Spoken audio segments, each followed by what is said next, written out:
Bit of transition. All right. Welcome to Scene Subplots and Sidquests. Here is Joshua Awesome with my humble co-host. Chris, CKJ, how's it going? All right. We had a couple technical snafus last time, Just a but little bit. hopefully we are good to go this time. And we are going to go get started with our sixth episode. And we have a Let's lot to go. discuss, man. A lot of cool things have come out since last week. And man, I'm excited. I don't know about you, Chris, but there is some good stuff. There's a lot of gaming news, a lot of movie news. We're just going to touch on a quick couple things in our comics and manga news. But yeah, we're going to go ahead and jump right into it with something that just dropped today. Let's go ahead and before we go into the big Nintendo announcements, let's talk about Marvel Rivals Season 2. Chris and I, we play Marvel Rivals a lot, Mm-hmm. and there was a new trailer. Chris, what did you think of the trailer? What happened?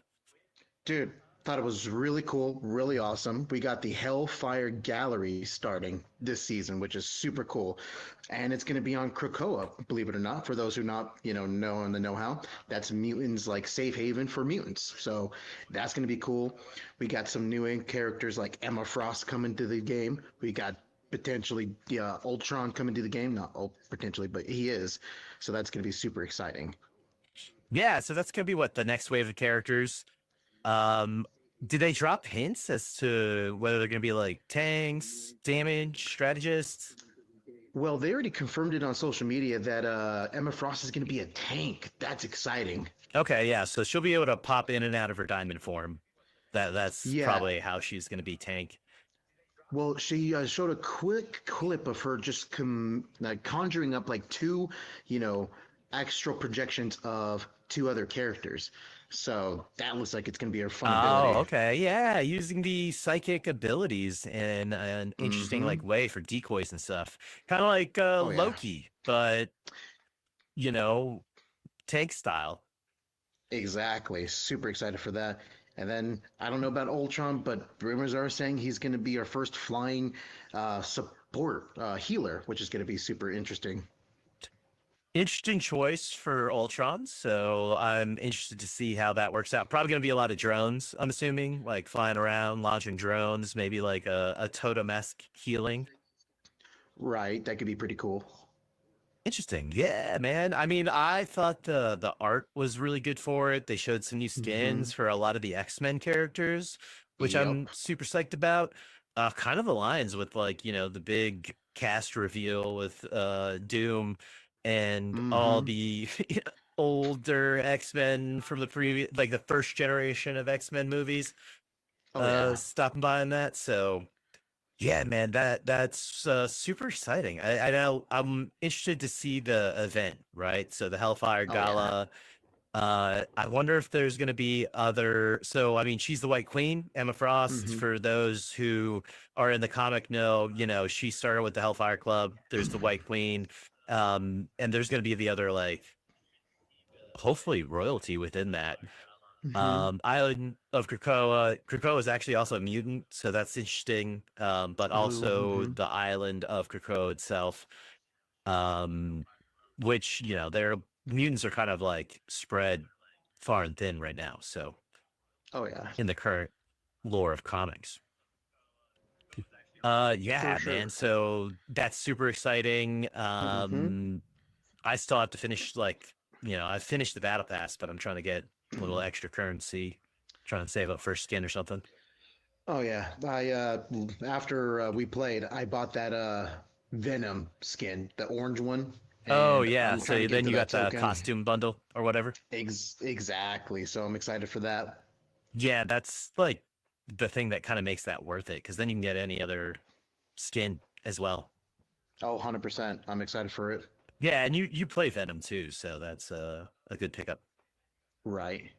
Heck Now yeah. the big news, what we're gonna spend probably a decent chunk of time on, um, is gonna be this and mainly a lot of movies and TV show news, but two Nintendo Directs have happened since the last time we recorded an episode and now.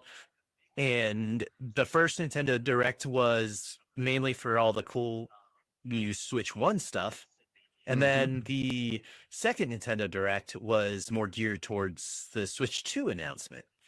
So we're going to Mm-hmm. go ahead and talk about our big highlights from the first Nintendo Direct, and then talk about the second Nintendo Direct with the Switch 2 and kind of our thoughts, because a lot of more information has come out since the Nintendo Direct announcement. Kind of post Nintendo Direct, they dropped a lot of information that they kind of glazed over or purposefully Mm-hmm. skipped during the main announcement. But some of the big things that were announced in Nintendo Direct is the Dragon Quest 1 and 2 HD remakes, Mm-hmm. Devil Summoner, Patapon 1 and 2, Metroid Prime 4, the Yep. Shadow Labyrinth trailer, Pokemon Legends ZA, Mm-hmm. Witchbrook, like, oh man, dozens and dozens worth of stuff. I think we're gonna focus on some of the things that have us excited. Oh yeah. And I don't know about you, Chris, but the Metroid Prime trailer, I thought that was super interesting because it's like a little bit Mm-hmm. of a departure from, I guess, the traditional Metroid setting and background. Yeah, it did look really cool. The trailer gave it like a first person view and like the different mechanics, giving her like psychic powers to move the landscape around. That looked really cool, and I'm just interested to see what other abilities she gets with this game. Yeah, yeah. I just love it being on an alien world, and not necessarily trapped on like a ship or things like that. Thought it was just like a lot more vibrant. Um, but to be fair, I haven't played too many Metroid games. Mm-hmm. Nintendo's kind of like been a console I've always owned, probably pure out of nostalgia because it was the first console I've ever owned, with the NES. But like Mechanics giving her like psychic I powers. most I feel like I mainly with Metroid have only played some of the like OG Metroid games, like the SNES and NES type. So I haven't really forayed into the 3D first person shooter type games. Like I didn't have a GameCube at that Mm-hmm. time. Yeah, I've only played like some of the older ones, and that was when I was a lot younger. And some of the more Metroid Primes, I just never really found myself attracted to a lot of those games just because it was like, hey, it looked like it could be fun, but it just didn't seem my alley. But this one just hits like the right spot of like a really interesting game with some really cool mechanics to it. Yeah, yeah, agreed. Now the next game we're both very interested in, and that's the Pokemon Legends ZA. What did you think about the Mm-hmm. Pokemon Legends footage? I thought it was cool. I mean, the one thing I think that most people agree on, it does look a little bit, how do one say, like not enough Pokemon in the Outworld. Like, people I think are expecting like 10 or 20 Pokemon to appear on the screen. But for what they showed, I think it did a good job. Like, you can actually, one of my favorite things is sneak up on, NPC trainers.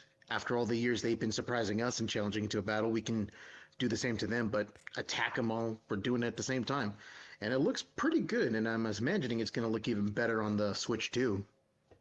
Yeah, I wonder if there's going to be more rendering of Pokemon on Switch 2 because of the Mm-hmm. power that it has over the Switch 1. Like there might be Yep. technical limitations that they had to work with, and they probably didn't want to show, especially during a Switch 1 uh direct and showcase, probably like the Switch 2, because if you see them side by side, you'll probably be like, oh, Mm-hmm.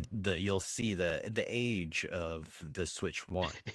Yep. But yeah, like I'm glad you can finally like sneak up on a trainer. That'll be super Yep. fun.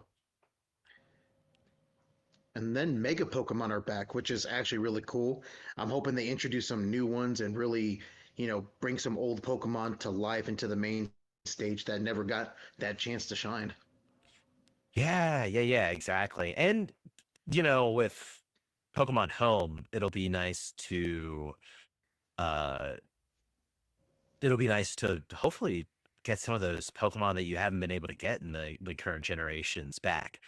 Oh yeah. and get those shinies that you might have hidden away, or Yup. fully leveled Pokemon, and make use of some of the ones that just don't transfer over generationally. Yup. That should be fun. And then I still didn't quite feel like the game showed the breadth of, I feel like, hopefully the map and the area, because Hmm. I'm wondering how it being contained is gonna feel, or if maybe they just haven't you know shown some of the more unlockable areas. Yeah, and I mean they could always do what they did in Brilliant Diamond and Shining Pearl, where you can go to the underground. Maybe they might have lores below the city to Mm. potentially explore, like hidden dungeons or things like that. So, it can only be, you know, hopefully larger than we think. But we've only seen a small area, so anything can happen at this point. Yeah, yeah. And then to move it along a little bit, the next game is Marvel Cosmic Invasion. What Yeah. did you think of Marvel Cosmic Invasion? It looked really cool. I love the 2D scroller aspect. It gave me like old school Ninja Turtle game or even Battletoad if anyone remembers that game. And it just looks like some of your favorite Marvel characters just duking it out. I think it's going to be a really fun. Yeah, yeah. I hope it's gonna have some like team up type abilities, like in Marvel Ultimate Alliance, which is like one of my favorite Yeah. Marvel games of all time. Just because it was like a really fun four-player co-op, you know? Oh, 100%.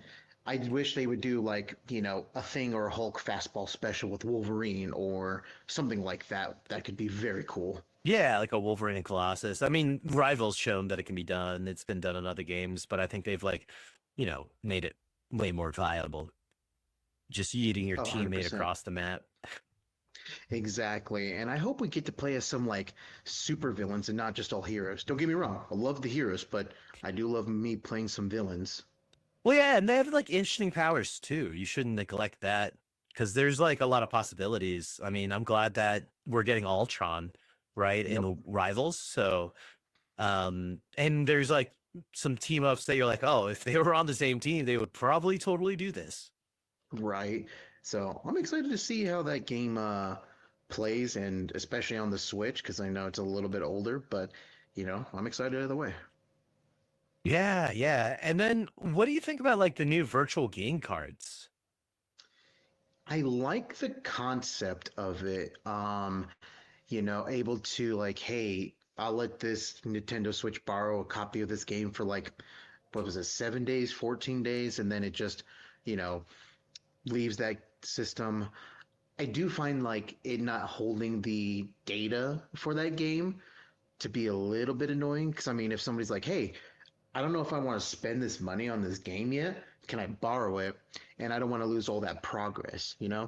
It to me just feels like it can be done, but I can kind of see why they didn't do it. But that's kind of I how don't. I feel about that. I don't. That's like a dumb thing to not have. Like keep the save data so that way if you do purchase the game, you know what I mean? Like you can still have the progress that you made. It's something that you can lock the game, so there's no reason to lock the save data. Yeah, yeah, it's very weird. I don't know what they were thinking, but I do like the concept of it though, which is pretty cool because I don't think anyone else has done that. And if there is, maybe somebody can let me know. But as far as I'm aware, I don't think that's ever been a thing. Not really. I mean, there's a new game, Split Fiction, that allows you, if you own the game, to share that because it's like a two-player co-op game. Like the whole point of it is to have a second player playing the opposite side Mm, of the map, okay. right? So that like that's an integration of that. I mean, there's been game sharing to an extent in terms of like family sharing for a while, but not necessarily like this, yeah, where you can, because like that's something you used to be able to do when things were like cartridge or physically based. is you Hmm. could let somebody borrow the game and try it out and then talk about it, and then be like, yo, homie, I need my cartridge back. Yep. And Yep. then in some games you couldn't do that because like the save data was tied to that cartridge. So if you let a homie borrow it, you had to not care about the save data, especially in like the Yep. older games. Yeah. So, interesting idea. I just think hopefully a future update they'll let that person keep the data until they get the game. Sure, sure. Now, what did you think about the Nintendo Today app? It showed a little bit of integration with Zelda. It can ping you on maps, it can sound alert you and stuff like that. What do you think I about it? think I think it was really cool. It gives people more an incentive to download that app, or especially if you're a new player or, not somebody who plays video games, you're like, I like Zelda, but I don't know all the intricacies or how to find like these, hidden areas. So I do like it gives you a little bit of a push in the right direction and, just really integrates pretty cool in that whole, you know, tie-in with Zelda. Yeah, and to be honest, in some games, like I'll have an interactive map open already because you'll like want to check off the things you've already done, you've already figured out, you've already gone through, So it's like one of those things. If you're like, yeah, I don't know, a completionist type of gamer, then you're gonna like take notes. You're gonna have Hmm. like the things that you want to complete, goals and stuff like that. Kind of like if you're reading a book, you might have a goal of how many chapters, or for particularly large worlds, you might need to jot down character names, who they're related to, just to like have a reference. Oh, But for I'm also a sure. DM, so I'm starting to get into a habit of taking notes on the media I consume to try and use that as inspiration for my D&D and homebrew creations and stuff. Yeah, and we'll get to it a little bit later, but with the new Donkey Kong game, I hope that map is really interactive with that game. So hopefully that all translates pretty well. Yeah, yeah, and that brings us to our next like major topic, which is the next Nintendo Direct, which was focused on the Switch 2, which is going to come out on June 5th. Available for pre-order if you have a Nintendo account. That's how they're kind of trying to combat the scalping and such. Hmm. Is everybody who pre-orders has to have a Nintendo account that's had online service activated, that has played so many hours of games, and stuff like that. So, I mean, I don't know if that's necessarily the best way, but it is certainly a way. And the first thing Hmm. that they announced in the Nintendo Direct 2 was Mario Kart World. What did you think Yeah. about Mario Kart World, man? Do you play Mario You know, Kart? Are you big on Mario Kart? I'm not like the biggest fan, but I do enjoy it because one, I get a little angry too fast when it comes to competitive games like that. Not good for my physical mental health sometimes, but still a fun game regardless. And I do like it. I like the idea of you start a course and then you continue driving into the second course and you just keep going. I like that. It just feels like it saves a lot more time and just gives it more breadth to the series. It makes it more And interesting when it's loading. exactly, you're not just sitting there twiddling your thumbs And that's how and other racing games do it too. I'm pretty sure Forza does that. yeah, Forza, then another game does that as well, but it's pretty cool. I like it. Yeah, man. I mean, I've been into Mario Kart since the NES version. You know what I mean? Like Mm-hmm. that is a game that has grown up with me. And the the Mario Kart game itself, Mario Kart World, um, you know, I like all the elements. I love everything that they announced about it. Everything that was announced, I love. In Mm-hmm. terms of the amount of players, characters, the Oh yeah. maps, the open sandbox type of racing, where it's like not you're not limited to the map and the track where it's going to fish you out and drop you back off, which can be a good or bad thing, right? There's going to be Oh yeah. in no doubt some sort of secret ways of getting around the map that you won't know unless you explore. So that's going to Mm-hmm. be super cool. Oh Super yeah. cool. Now, I think we should probably go over a lot of the major things, and Mm-hmm. then we can talk about our opinions on it. Because I have a lot of opinions on Mario Kart now that they've announced the price, Yep. and stuff like that. But then moving on into Nintendo Direct after the Mario Kart World announcement, there's going to be a separate keynote, a Nintendo Direct for Mario Kart itself on April 17th. Yep. So we'll probably have more to say on that date. Then up next in the Direct is the game chat, which is basically Discord for Nintendo games and Nintendo. What did you Mm-hmm. think about the game chat and the Nintendo camera that was announced? Yeah, I was gonna say I do like the concept of game chat. Now, I know they want to have all control of everything that is on their system, so it is kind of a bummer and kind of a letdown they didn't have Discord integrated with Nintendo. Yes, a Um, very the Apple of the gaming world, Nintendo is. exactly. And, don't get me wrong, the camera is a cool idea. I just hope and I'm praying that they allow third-party cameras to work with the Nintendo Switch because cameras, okay, I think it was like 1080p, nothing great, nothing amazing, not bad either way. But, just having a high resolution camera is, going to be nice if you're playing with your friends. Yeah, I mean, the big question is the so you can have when you're playing and you're playing a game like let's say from what it looked like from the tech demo, it looked like you can have the one camera and it's going to recognize four different people, right? So I'm wondering if the Mm-hmm. camera has more sensors in it than your average camera that makes that functionality possible, which would mean that third-party developers are going to have to develop a special camera for it and not just any webcam is going to work with it.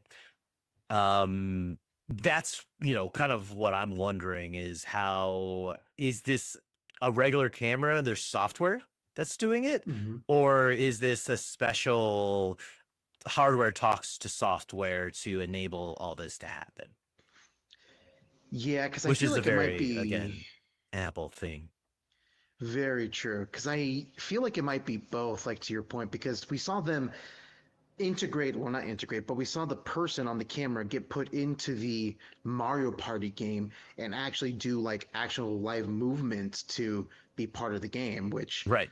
And they're sounds like, they said that you can like it's gonna support more than one player, which is the interesting thing about it.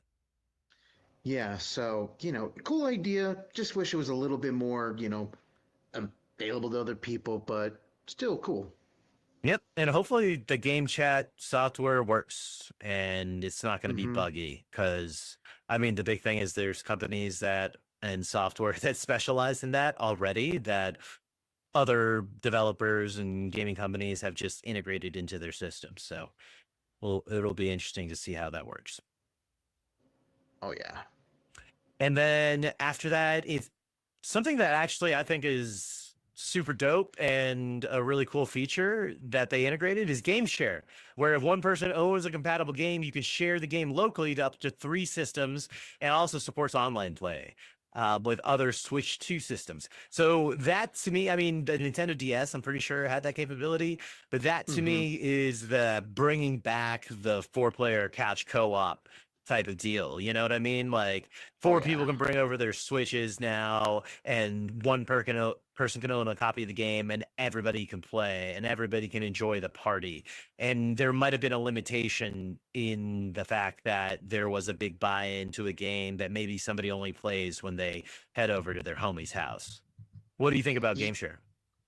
I think it's really cool, and I'm glad Nintendo actually brought it back because everything Nintendo is usually having fun with the friends and family, and I feel like this should have been introduced a long time ago. But I'm glad that they're introducing it now with the new hardware of the Nintendo Switch, and you know somebody who like sometimes doesn't play that really cool game, but occasionally with friends just can now go to their house, connect, and they're ready to play. Yeah, man, I think that's a really cool thing for them to reintroduce. which they kind of like needed that with all the other stuff that they announced Mm-hmm. or didn't announce. So after Game Share, they announced the big shebang, right? The Nintendo Switch 2 Yep. gonna release on June 5th. While they didn't price it out, pricing has been announced once they did the pre-orders. But let's go ahead and talk about some of the upgrades to the Switch 2. First thing being the screen. Bigger screen, same thickness, Mm-hmm. 1080p now as opposed to 720p earlier.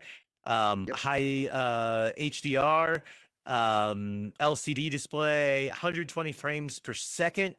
Uh, about time. Am I right? Oh yeah, 100%. It's a long time coming that they should have, in my opinion, done with the Switch or the OLED Switch, but I'm glad that it's here now. Yep, yep. And they're improving the speakers. It's supposed Mm-hmm. to also have, virtual surround sound, spatial awareness. The built-in microphone built directly into the system, which is going to integrate with their game chat. That's supposed to have their noise cancellation, isolation, and all that jazz. As well as improved Joy Cons with the magnetic connection, the larger sticks, and the Joy Cons can be nice. Dude, so cool. I need something to be more pinpoint than an actual control stick on a controller. And I like that it's magnetic. I don't have to figure out how to click the little things and sign them in correctly. Just pop off and click and you're done. I'm so happy about that. Yeah, I think the magnetic connections is a smart idea. Hopefully the controls, I don't care how large they are, truly, I want them to not drift. So Mm-hmm. hopefully that design issue has been addressed in the second one. They haven't really, stated anything, but dear God, please. That was probably 100%. the most annoying part about the Switch One is literally like a year later, your Joy Cons will just start drifting, and that ruins a lot of games. Oh, 100%. Terrible experience, but hopefully this will fix that. It's interesting that both of them are mice, which I guess is going to be for your lefties and righties, right? Like I'm Mm-hmm. assuming that's why it's for people who left hand a mouse and stuff like that. But I think that's a really cool feature. It's going to Oh be yeah. interesting how it's going to be integrated, how many companies are going to use that, you know? Oh, totally.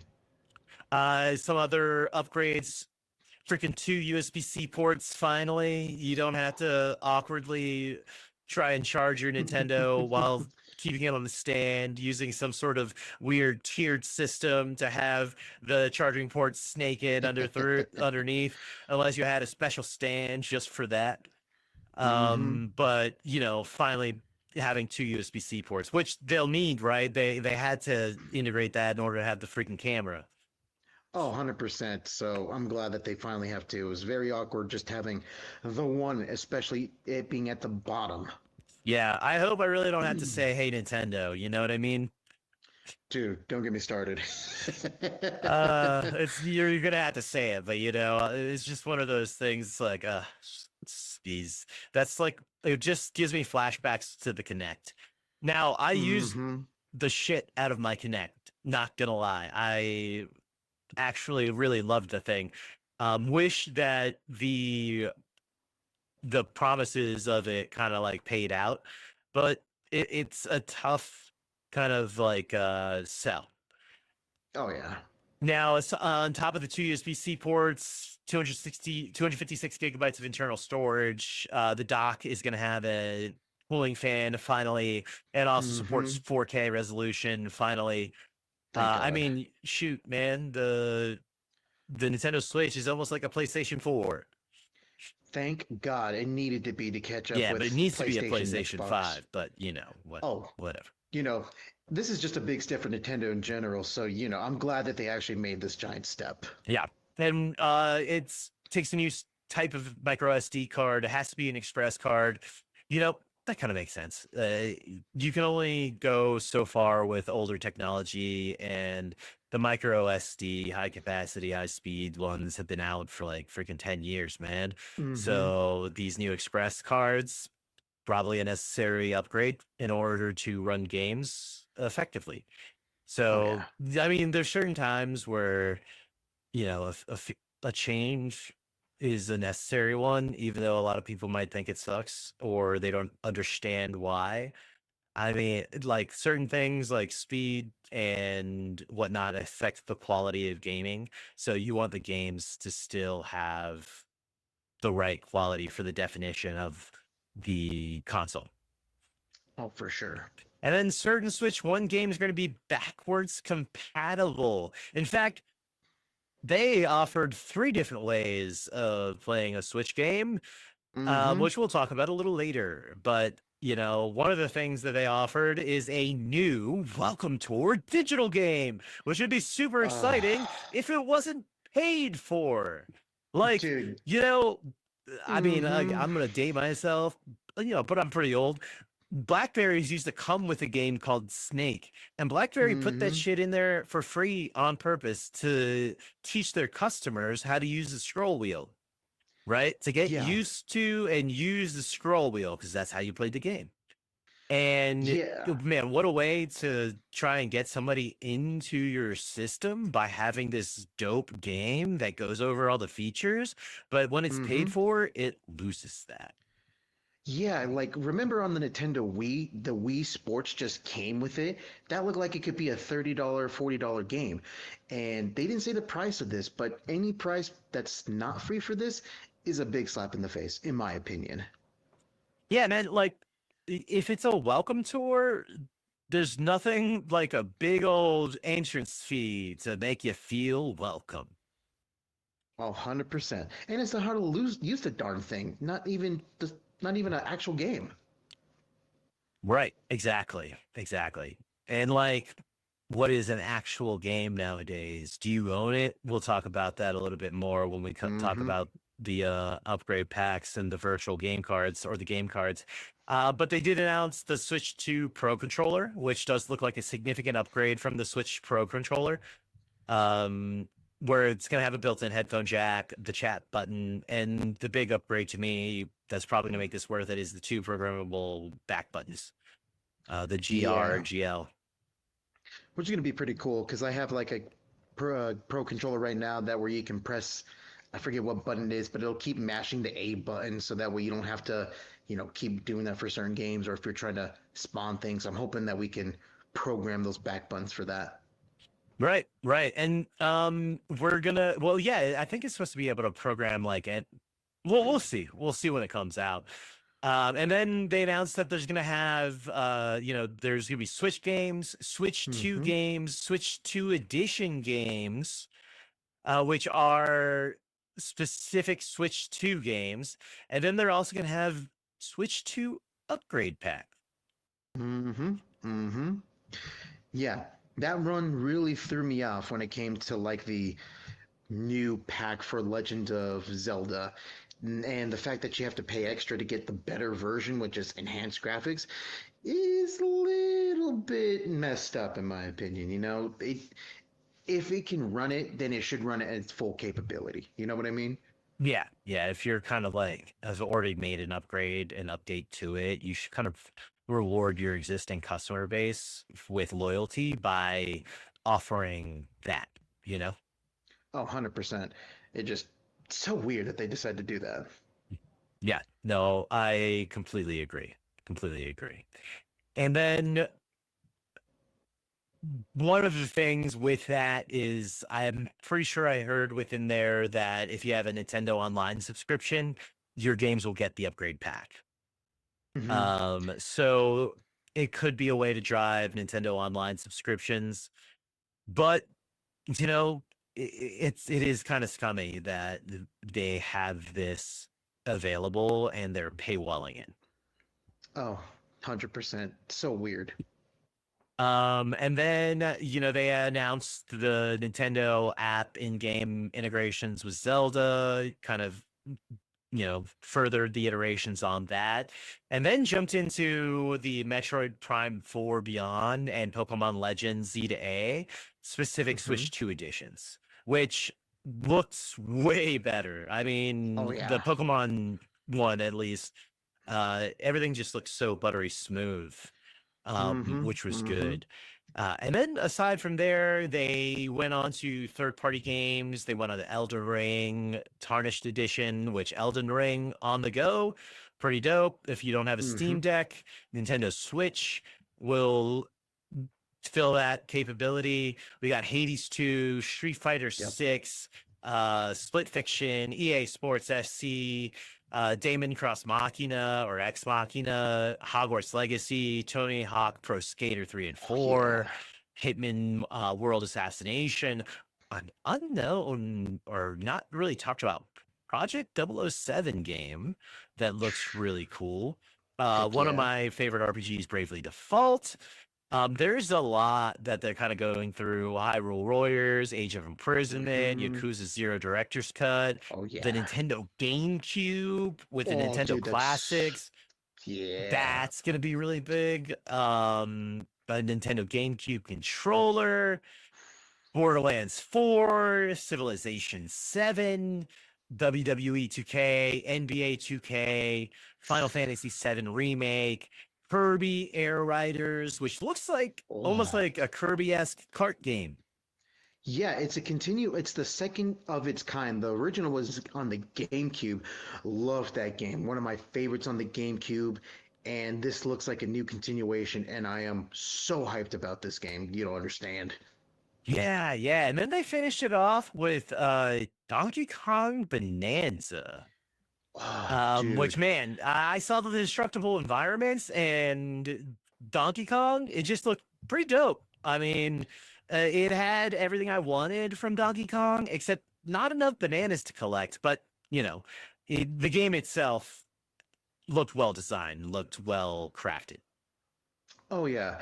You know, Donkey Kong is all about the power, so that way, the fact that he could just punch through everything and transform the whole world, I think is just a cool concept for, Donkey Kong. Because we haven't had a Donkey Kong, specific game since like the 64, which is crazy that it's been almost like 20 years since he's had his own game. Yeah, yeah, yeah, exactly. It's been a long time for a quality Donkey Kong game, you know? So Mm-hmm. I mean, this is almost like a reason why I would want to buy this game or this console. I mean, Mm-hmm. Mario Kart, Mm-hmm. yeah, but shoo, Donkey Kong, well, like, take me back. You know what I mean? Take me back. Oh, 100%. I'm super psyched for that. Now, while I am super psyched for a lot of the games, in theory, Nintendo did drop a bomb afterwards that Mm-hmm. the price point of these games is going to be $80 to $90. Yeah, that is a tough pill to swallow. You know, like I think that I mean I'm not sure if this is true or anything like that, but the rumors of Grand Theft Auto 6 costing $90 may have like made Nintendo be like, well, if that game was worth that, people would definitely buy our games for this much. And don't get I me think it's wrong, going to be the opposite, dude. They're setting the trend. They're saying that this is going to be the price point of our quote unquote AAA game. Now, here's the thing: if this thing is 80 freaking dollars, you better not be charging $30 DLC, oh $40 hell no. DLC. You know what I mean? Like, here's the Mm-hmm. thing, dude. Mm-hmm. Like when they talk about like inflation within gamings and how games in the 90s were $50 and now like it's only $60. It's not only $60. You're generally sometimes paying $60 for the base game, but they're selling the full game with all of the content they've made Mm-hmm. for Mm-hmm. upwards of $90 to $110 already with quote unquote like collector's editions, day one editions, Mm-hmm. etc. And then they don't even again release like the full game. They will charge you for the DLC after, right? So and Mm-hmm. sometimes Mm-hmm. these are the like either true final endings or continuations of the story, and stuff like that. Sometimes they're just like pay to win upgrades if they're like single player games and stuff like that. Where it's kind of like they're not, these games are not $60 anymore. If you want the full experience of the whole game after everything's said and done, unless you're fucking Baldur's Gate 3, you're paying an extra upwards of, you know, 30 to $60. Right. So Yep. all total, you might be paying $150 to $200 for a full experience of a game. And then that's not even to say that, you know, there's the gotcha games and the other money sink type of games. There's a freaking alpha beta out where you can purchase starships that are the price of homes and cars. You know, It's like ridiculous. this shit's absolutely ridiculous. And yeah, man, like the moment that was released, I lost interest in purchasing a Nintendo Switch 2. Yeah, look, I'm still interested in buying a Nintendo Switch too, but not with Mario Kart. Like with the new Pokemon game, just because I'm like, I want it to run smooth, buttery, all that good stuff. But you know, it's tough. I will say it's definitely tough to buy it when it has that kind of, you know, things going for it, or I should say against it. But you know, it's got some good games, but $80 way too much. Dude. And And another reason why I can't support Nintendo is they're litigating against Pal World about throwing oh, spheres at monsters. Nah, man. Listen, I loved Shadows of War and Shadows of Mordor, and I loved the Nemesis system, and I still hate WB Games for locking that. And like they oh yeah. just cut a Wonder Woman game that was supposed to have the Nemesis system mechanic, and then they cut it. And now there's this mechanic that for all intents and purposes, like you can't, it's so weird. Like you can't, I feel like you shouldn't be able to trademark a rule in a game, but that's essentially Mm-mm. what they're kind of doing, right? And it's Hmm. just shitty because have you ever played any of those games? Have you ever played Shadows of War, Shadows of Mordor? I did play it on my brother's console because he bought it, and I was like, oh, let me try it out. It was actually pretty cool. I did like it.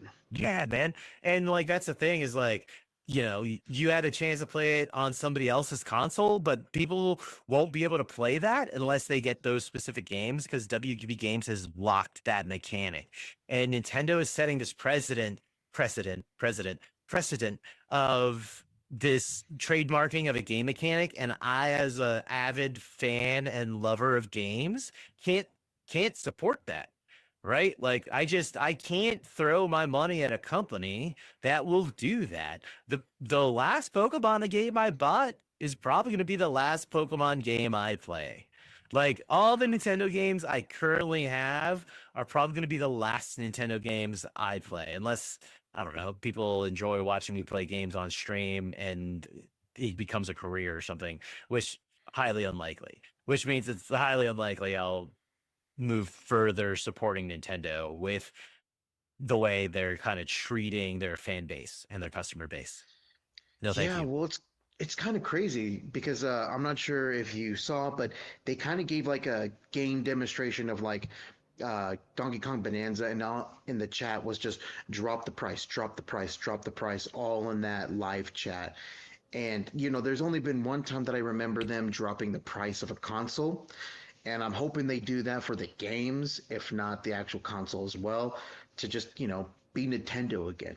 You know I what I mean, mean? highly unlikely. They generally lose money on console sales and make money back in software sales with their first party games. Like that's how most console launches in the history of console launches are. They take a loss on the consoles and make it back up in their IP. Mm, So, yeah. yeah. I mean, the only way is if there's enough of a player base like me that they actually see a financial hit. They don't hit their sales targets because their shit's overpriced. Yeah, you know, we'll have to wait and see because I mean, if people are still adamant about it being too expensive, they might have some second thoughts. Yeah, it would just take such a. I mean, it'll never fail, dude. It's Nintendo. I don't. I mean, unless they're like Blizzard, where they think they're too big to fail and then they fail. I mean, probably not. You never know. True. Well, let's move on. A lot of mixed feelings with the Mm-hmm. Nintendo. I think the hardware sound, I think the everything that was announced looked good. It's after the fact that they're like, "Oh yeah, by the way, our games are going to be $80 from here on out." That's the scummy thing. They waited. Mm-hmm. Mm-hmm. Now, something that we're both excited about. Let's move on to our comics and panel news with manga and comics. Dimension 20 is releasing a webtoon, which is really cool. Like they're getting their Fantasy High run, which is kind of like this Breakfast Club-esque coming of age teenage story with D&D, Might and Magic through Dropout TV and Dimension 20, and they're going to be releasing a webtoon. What do you think? I think it was pretty cool. I did read the first, like, tried to get through it, but the first 10 pages of the first chapter, it looked really cool. I like the art. I like the, story because I watched that as one of my very first Dimension 20 actual videos. So it was definitely reminiscing of like, oh, that's that scene and this is this scene. And, I'm excited and hopefully they adapt more. Like, oh gosh, remind me the name, the candy one where the Candy A Land Crown of or Candy? Crown of Candy. If they could do that, that could be pretty cool. Yeah, that's a really, really fun setting. You know, that's the cool thing about this era of live plays is, man, it inspires you and like gets you to think of how you want your worlds to be. You know what I mean? Mm-hmm. Like, I don't know, Mm-hmm. there's certainly haters out there, but man, I love watching to help with my creation process, you know? Oh yeah. And So then some other comic news is you had a chance to read Helverine. I had a chance to yeah. read Helverine. What are your thoughts on, a spirit of I thought vengeance taking over a Wolverine?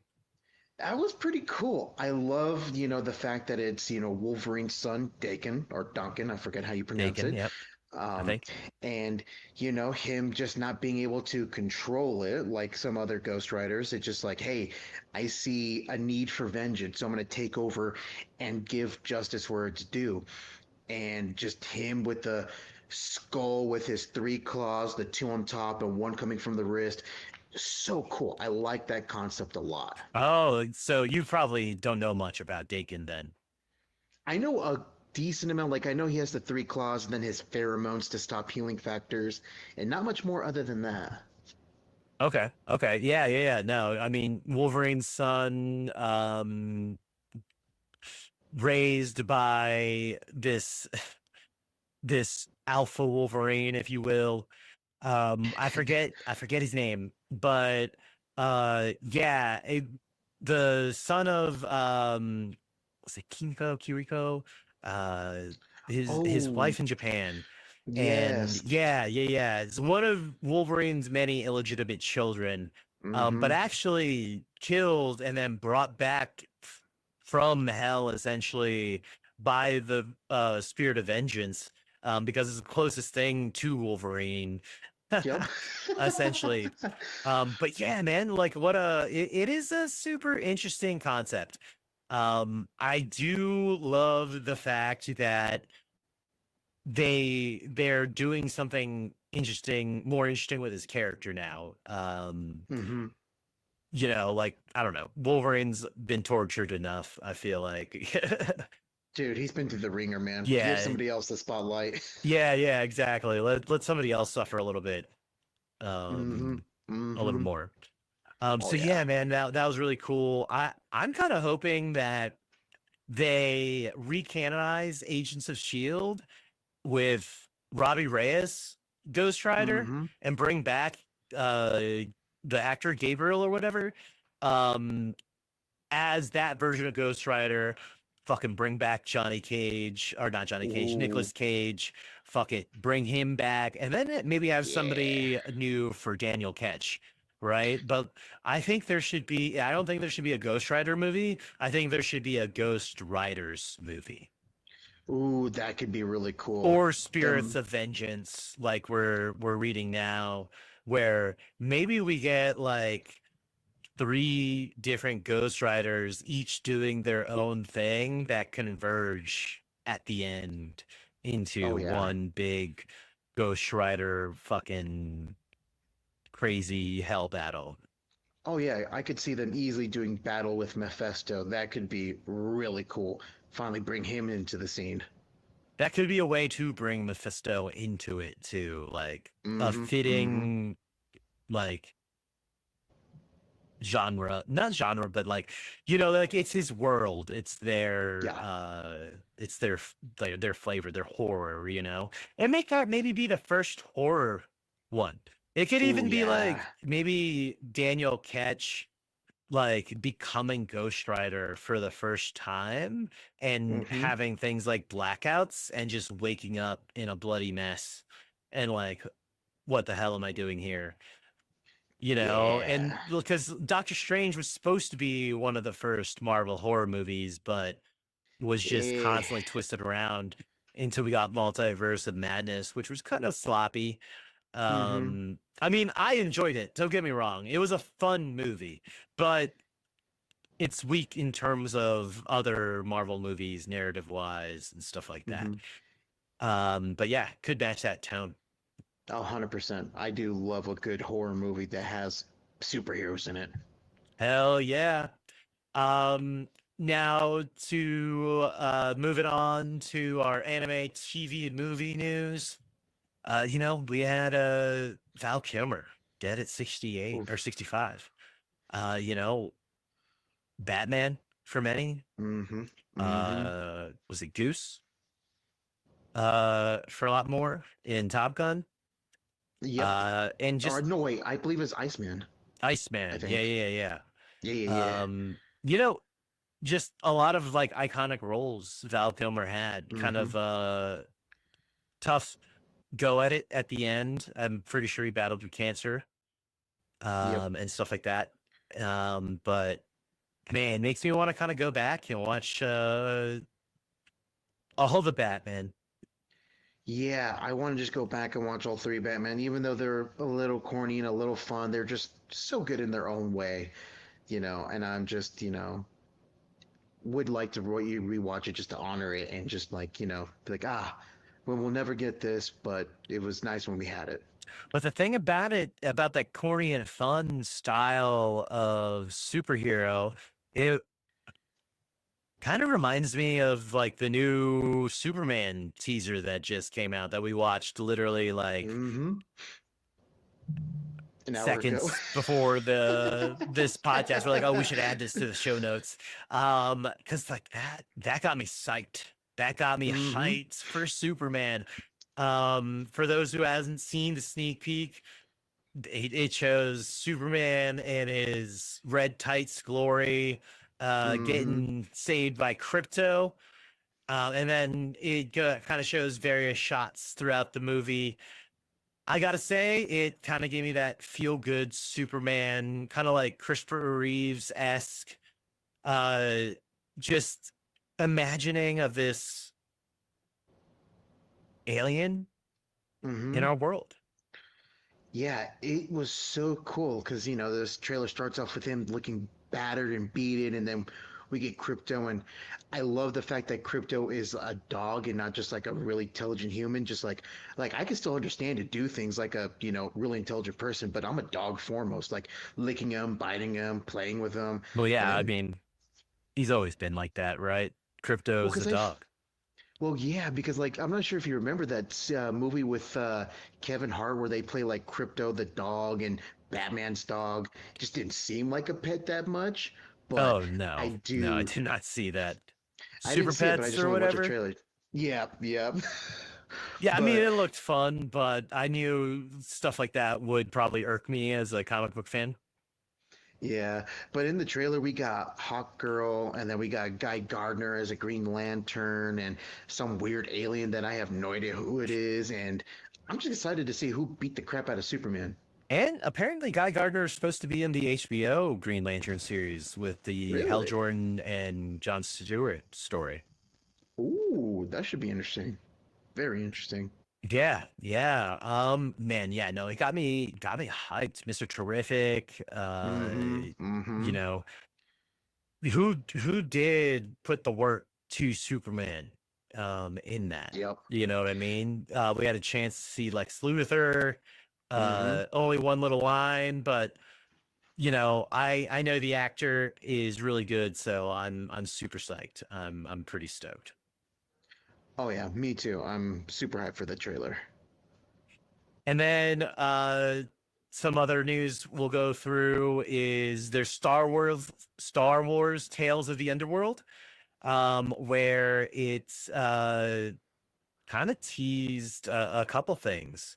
What did you think of the Tales of the Underworld trailer? I thought it was really cool. I love the fact that we get Bane in an origin story for him, like with no tubes on his neck, and just like how that came to be. And then I always forget her name, but Count Dooku's apprentice, and how Ventress. she has a Ventress has a yellow lightsaber. Like, whoa, that was pretty cool. Yeah. I mean, this is gonna kind of probably fill in the gaps from the end of Clone Wars to the Bad Batch. Mm-hmm. Because spoiler alert if you haven't seen the Bad Batch, but she's in the Bad Batch at a certain point and has kind of come to terms with herself. I think in that more so in previous ones, but she's probably going to be the tale of that. What kind of her underworld journey. I don't know how I feel about the Cad Bane origin story, to be honest with you. Mainly because some characters don't need I mean, some characters, the mystery is what makes them, Yeah, I you can know? see that. Yeah, yeah. Which will tie into my Daredevil thoughts that we'll get into later. Mm-hmm. But yeah, I'm looking forward to it. I think Tales of the Jedi was amazing. I think Tales of the Sith was okay. I think the Tales of the like series of Star Wars has a lot of potential. So I'm hoping this will live up to the potential. Oh yeah, for sure. And then we got Bob's Burgers, The Simpsons, Family Guy, and American Dad all confirmed for about 4 more seasons each. Good to be an animation fan if you're into these adult animated comedies. Yeah, really surprised that they decided to get 4 more seasons. I thought they were going to be done and move to something else, but hopefully they're pretty good in the last 4 seasons. I mean, The Simpsons has been on for 40 years, so I think they've proven that if you draw it and act it, they will watch it. That's true. Very true. I mean, I'm super psyched about the next animated show, which is going to be South Park season 27. Oh. They are going to premiere on July 9th. Mm-hmm. So, South Park to me has always been killing it, especially within the last like 5 to 10 years. Well, they have so much content to work with, with like Trump coming into office and making fun of that with Mr. Garrison, COVID, those episodes are really funny. So I'm just like, bring more of this chaotic, thing that we call life and animate it South Park. They're really That good at making the absurdity of life even more absurd to the point where you're like, that it's crazy that that's kind of actually what's happening. true, so true. Now, I sent you a trailer. You're not too into Star Trek, but I sent you the Star Trek Strange New World season 3 trailer. Mm-hmm. As somebody who's not into Star Trek, what did you think? You know, I was never really not really into Star Trek. I've never actually just took the time to watch it, but the trailer was actually cool. I like the whole mystery going on of like who killed who and what's going on and how are these all converging into one story. And I thought it was really cool. Somebody who mostly watched Star Wars, this Star Trek looked really damn cool. Yeah, what I love about Strange New World is it's definitely more of what Gene Roddenberry envisioned of the future, of more of a hopeful utopian society. And I liked, it's giving you a little bit of a taste of the tone of this season. I'm super stoked about the Vulcan episode where it looked like everybody was kind of turned into a Vulcan version of themselves. Oh, So I'm interested to see how that's going to turn out. should be fun. Something else I am both stoked and terrified for was the Black Mirror season 7 trailer. They're kind of like Oh, what I really liked about that as somebody who's seen most of Black Mirror, they're bringing it back to some of the previous episodes. You get to kind of retouch on what happened or what's happening to those worlds. Were you big yeah. on Black Mirror? I watched the first season and then I just forgot about the rest of them, but I do know enough to know a little bit about like Black Mirror. Dude, maybe we should do a Black Mirror reaction for you. Ooh, that could be fun. Yeah, because I haven't seen the last season, I think season 6. But I saw the first 5 seasons, and dude, I mean, they're so messed up. I even think a rewatch will be interesting to see. Dude, So this yeah, maybe we can start diving into reaction content and stuff. right, but I will have to say it is so scary because it doesn't seem like you can tell the difference between a memory and real life, and that's super terrifying. So I'm looking forward to it. Oh yeah, man. And like some of the things that it did is happening for real. Hmm. So that's what I find to be really funny. Like there's certain like social currency episodes and stuff where around the world that's kind of happening. I don't want to get into it because I don't want to give anything away or spoil anything, but we'll have to watch it. For sure. And then we got Finn Jones is trying to lobby for a second chance at Iron Fist. What do you think about Surprise, that? surprise. You know, I, the show itself definitely fell flat more than the other ones on Netflix, but you know, I don't have a problem with giving somebody a second chance. If they are like, hey, I can actually do it with a proper director and a proper team, then why not give him one more chance? But I, understand if you don't want to give him a second chance. Oh no, I think you should give him a second chance. Here's the thing. When you have an actor who's passionate about the character they're portraying and playing, that I care about that like a lot when it comes to the character. Like look at, Ryan Reynolds and Deadpool. Look at Jason Mm-hmm. Momoa and Lobo.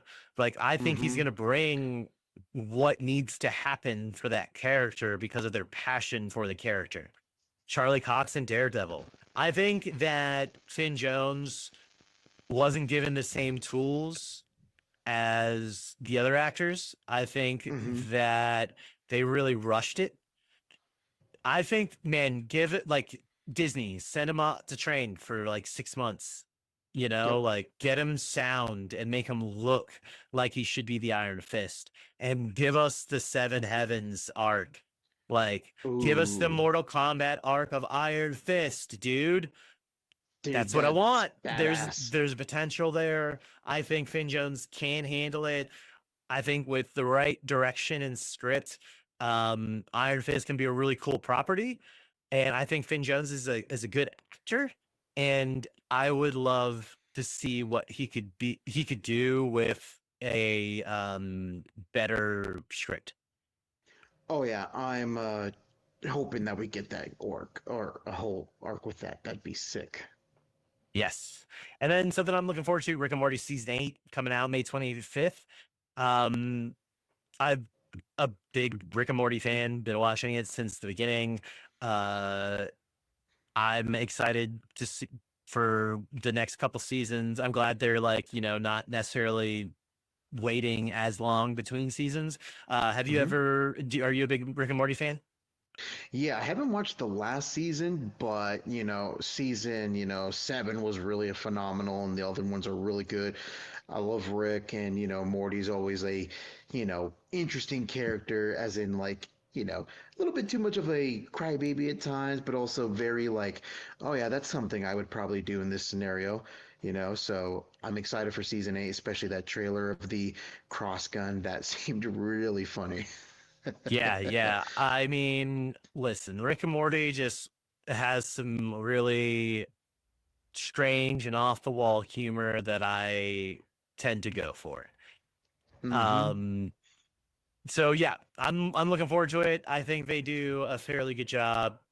So I am of like creating this crazy interesting world. So I'm interested to see where it kind of like goes. Oh, me too. And then we got John Wick 5. Keanu Reeves is officially returning for John Wick 5. Ah, You know, man, I love the John Wick franchise and world, hmm but let the man rest. Am I right?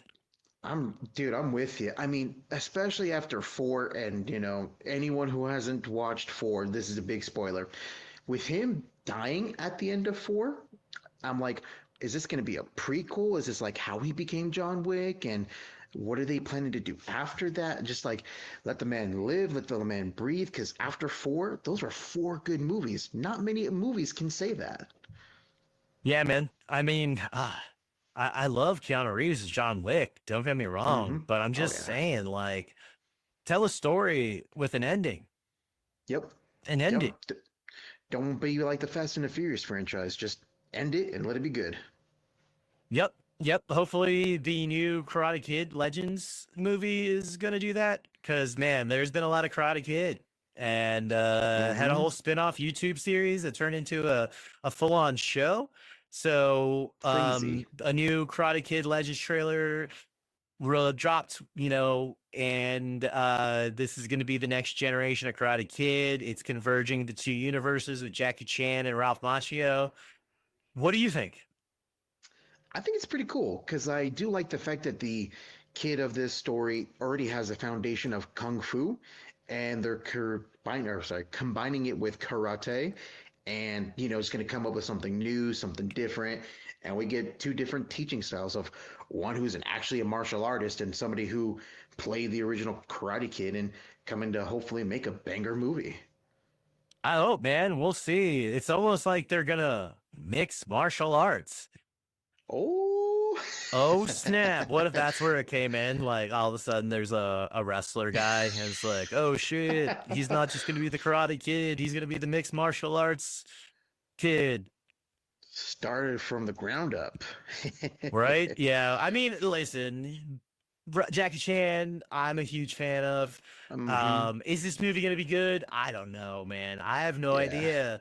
I mean, Ralph Macchio isn't the biggest physical presence right now, in his age. I think hmm a 10 years older Jackie Chan than he is now would whoop Ralph Macchio 10 years ago. You know what I Oh, mean? 100%. So 100%. but they're actors. Hopefully, he's gonna act the part. I haven't had a chance to see any of the Cobra Kai series. It's something I have an interest in watching from watching the original Karate Kid. It's just kind of super, probably lowest on the totem pole for me. But I'm interested to see who else they might bring in as far as cameos go. So Oh, for sure. now, what's got me super hype? It's going to Ooh. take 2 years to release the Spider-Man Beyond the Spider-Verse. They released first looks, some art, some panels. I'm excited because, like we're talking about, like tell a story, beginning, middle, and end. Like they had a trilogy planned. I'm excited to see what happens now that Miles is in this other world. Me too. I'm excited to see his, other self become the Prowler. I'm super excited to see this weird and overly powered, corrupted Spot in him just, getting revenge on Miles by taking out his dad. And I just want so many things to conclude into a combined ending that is epic. Yeah, yeah, for sure. I mean, there's the plot with the Spot. There is Mm-hmm. alternate Miles, Prowler Miles, Mm-hmm. and there is Spider-Man 2099 who is trying to, just Rid of him. get rid of this anomaly. Yep. But Super yeah, man, excited. I'm super stoked on that. Really excited. Also glad, Haley Steinfeld's not gonna feel stalked by her co-star anymore. Right. So that'll be interesting. And then they announced a live action Zelda trailer. Not trailer, but a live action Zelda movie is revealed and is gonna release on March 26th of 2027. So um a little bit before Spider-Man Beyond the Spider-Verse. I am not sold because you've never heard Link. What kind of hero is he gonna be? What about what? the silent protagonist. How is that going to work in this movie? The only sounds we ever hear him say are grunting, like "hiya" or something like that, and I'm like, because like the one thing I fear, and this is the I like to call the Robert Downey Jr. syndrome, is where you have one actor who kills it, and they have to play that same character for the rest of their career. And if you try to switch it, the fans and everyone and their mamas get really upset when that happens, and you're like, come on, man, just let these people do the thing. I mean, I don't know how that's a Robert Downey syndrome, Robert Downey Jr. syndrome, because he's been in a lot of bangers before even getting into the MCU, and then he's also Doctor Doolittle. He's like a lot of things. Well, yeah, I Bad mean, analogy, I think, but I fair digress. enough. I get it. I get it. We don't want like I guess one person playing that role, and that's all they're ever going to be known for. That's not what I'm worried about with this movie. I'm just worried about like what what's going to be the portrayal of Link. Is this going to affect the games? Is the next Zelda game going to have a voice acted Link? You know what I mean? Like, will they like kind of change up the way the series is to match? And that's what I think the Robert Downey Jr. effect would be. Is all of a sudden characters started to be more like their movie selves than their comic book Mm, selves. So is this going to change the dynamic of the franchise because it's going to be expanded upon in other media? yeah, yeah. So I'm hoping that it doesn't, change so much. And then you wanted to talk about this Lazarus. Yeah, so it's a new anime coming to Adult Swim, which is a cool premise. So you have this doctor who creates this miracle painkiller, and 3 years after it's been introduced on the market, he comes in and says, "Hey, everyone who's taken this miracle drug will die in 30 days, and I'm the only one who has a cure. So come and try to find me." And there's this task force, like you have the FBI and the other government if agency around the world trying to find him, but you have our main protagonist focusing on them trying to find that doctor and kick his ass and get that cure before everyone dies in a month. And that just sounds like a kick-ass, you know, series. So I'm excited for that, which is actually starting Yeah. in 2 days. Oh shit. Okay, cool. Adult Swim coming in with that. That kind of reminds me of a run of Superior Spider-Man, or not Spider-Man, Iron Man. Have you ever read that run? Uh, I know of it because I know of the suit, but I don't know too much of the storyline. So this is a post, I think, Fear itself. There's a storyline in Ah, which everybody's personality, like let's say it's D&D, their alignment. It's like let's say, Iron Man's lawful good. You got Wolverine who's like chaotic neutral or whatever. Their alignments get flipped. So Iron Man ah.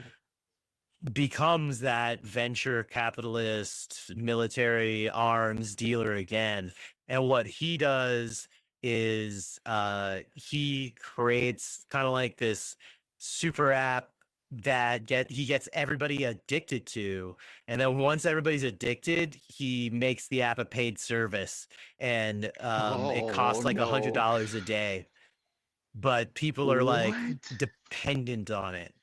I'm not sure if he got like people addicted, like, like there was some sort of physical addiction, like he offered some sort of miracle drug, but he offered this like thing and then started charging this daily service for it. And, he was the ultimate villain. During this time, he also cured Daredevil of his blindness. So Oh, what a he dick. fucking lost his superpowers. He's Dude, like, what a yeah, dude, if I dick. ever want to take you out, I just cure you. Boom. Cured. Oh, dude, what a dick. That's horrible. But well, I mean, one of the cool I things in mean, that is I think the first thing Matt did was get a chance to see Foggy, like actually see his friend. oh, And that was, I think, like the good moment that came out of that. But like it's just like it's crazy because evil Iron Man's fucking Elon Musk essentially. dude, terrifying. Exactly. And then the last thing we're going to talk about is Daredevil episode 7, the Muse Mm-hmm. episode. Yes. Both of us, I think, saw this the day it came out on Tuesday evening. What did you think, man? What did you think? Because I thought it was a pretty good episode, but I definitely have some criticisms. Same here. I really love the episode. I really love the tension between Muse and the therapist of like, talking about his backstory and how like this therapist, he thinks like, you get me, you understand me, and you understand why I'm doing the things that I do. And then just watch that whole moment, and then just Matt finally telling that, I always forget that his like informant's name, like, hey, I'm doing this again. And, Fisk just going back to the Kingpin, it sounds like. And so cool. Those are cool moments that I loved about this episode. Yeah, I mean the scenes with Muse and Matt's girlfriend, the therapist, they were good scenes, but man, I hated what they did with Muse. So Yeah. when we were talking about how sometimes the mystery is what makes the character, like that was the thing with Muse, is the mystery made the character. You never got the backstory. This dude is just a homicidal maniac. What you got was the killer. And my big criticisms is, man, second episode immediately afterwards, like shit, too quick. They resolved and got Muse too quick. I Mm-hmm. think it needed to crescendo a little longer, a little harder, up into the main battle. I think, man, I don't really feel like they should have given another episode with like the doctor and I guess Muse, um, like more interaction with them because I felt like it was so sudden. I feel like I might need to go back and rewatch and see if there were hints of it, but I feel like there wasn't enough like background to make me really care about this dude's backstory in any significant way. I feel like Fisk is doing Fisk things, definitely getting the Kingpin side of it done, being more open, right? He's eating in a restaurant Mm-hmm. now. He's not hiding. He's eating in the restaurant. Yep. His wife is given the option. And we don't, it doesn't say exactly who, but there's a lot of implications of the fact that she might have set him up. But this Yeah. could be a thing where they're working together and set him up on purpose, both, you Yep. know what I mean? Because Fisk didn't look too surprised either. No. So yeah, man, it's interesting. I think this was probably the weakest episode, honestly, though, of the season. I mean, um I could see that. And I mean, the one thing I really hated, and this is like a fault with like Disney in itself, is they kill off really good and interesting characters. I'm like, you could have used him again. You know what I mean? Just like, yeah, that just always pisses me off that they always I kill a actually good disagree with you villain. there because Really? yeah, because listen, Muse died in the comics. He was a one and done villain. You don't want a villain like Muse around who's a psychopath. Listen, the dude's crazy, and like, how compelling is a crazy character in the long term? Honestly, not. Unless you're like the Joker with this like crazy Yeah. sense of intelligence. But they kind of stripped down the Muse character compared to his comics and made him dangerous in his psychosis and his psyche, but not dangerous in his like ability. They mentioned his taekwondo. Wow, a guy who has a taekwondo background apparently can go toe to toe with Daredevil. In the comic books, he's an inhuman who has the ability to suck in uh people's people's senses, which throws Daredevil off. He can't use his heightened senses because this guy dulls the senses, right? Mm, So you took away what made Muse scary to Daredevil and just made him kind of like scary. And I think that again, I think that they could have dragged it out longer. He definitely needed to mm-hmm. die though. He like they just didn't pull enough of the man why Matt fucking hates this dude. Matt hates this guy because this guy's doesn't have a conscience. He is a sociopath. And Matt Yeah. can't comprehend that because he is like a strong Catholic.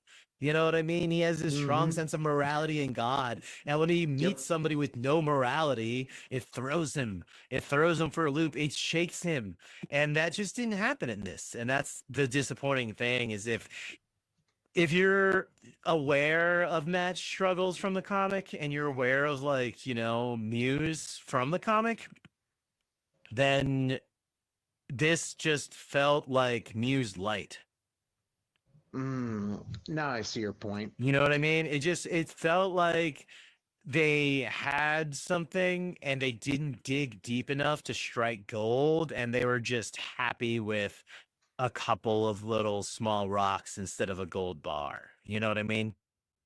Yeah, that makes sense. Yeah, and that's why like this I think is the weakest episode because like the action scenes are cool. The scenes, with Matt and like calling out to her and her remembering that and like all of that were well shot and like made sense for the story they're telling, but they didn't go far enough in terms of exploring how the character affects Matt. They like that's the thing about Muse is how it affects Daredevil, and that's what they didn't really touch on. Hmm. They killed him off Okay. too quick. He was meant to die. He should have died, but they didn't explore the way Muse affects Matt, the way Muse looks at life and death in comparison to Muse's art. And like Hmm. that to me, I feel like they're nailing Fist, and that was the biggest misstep of this series so far. Hmm. Considering the series, it's not too bad, but it's still bad. Yeah, there's just a couple more. There's like what, two more episodes? That was Yeah, episode two seven. more There's episodes, I nine. think. This is ultimately going to lead to a conversation between Daredevil and Matt. I don't know if it's going to happen this season. When Daredevil took down Kingpin in the comics, it took him recruiting street level heroes. He got Spider-Man, he got Luke Hmm. Cage, he got Jessica Jones, he got Iron Fist, he got who else did he get? But he got all the street level guys to like do what the street level guys do and not just fight battles, but work the community and stuff like that. So Very nice. Yeah, that could be pretty cool to see that entire gang go up against Kingpin, the yeah, mayor. man.